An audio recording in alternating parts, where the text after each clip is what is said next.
হরে কৃষ্ণ। গুরু মহারাজের জন্য আমি যৎসামান্য কিছু চেষ্টা করে আইটেম বানিয়ে দিয়েছি।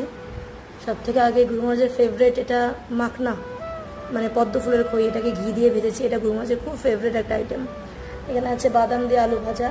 এটা একটা নতুন বা ইউনিক আইটেম বলতে পারো। এটা আলু আর নারকেল কোড়া, ওটাকে ঘি দিয়ে ভেজে তার মধ্যে কাজু কিশমিশ চিনি এলাচ আর দুধ দিয়েছি, দিয়ে পরে লেবু দিয়েছি, একটু ফুটিয়ে নিয়েছি ভালো করে, তারপরে লেবু দিয়ে এটা কেটেছি ভালো করে। এটা একটা হালুয়া টাইপের হয়েছে।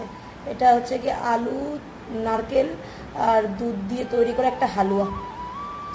আর এটা হচ্ছে গিয়ে খিচুড়ি বাঁকুড়ের। আর এখানে আছে আলুর পাকোড়া, আলু আর বাদাম দিয়ে তৈরি পাকোড়া। তো সব মিলিয়ে আমি গুরু মহারাজকে ভোগ নিবেদন করেছি।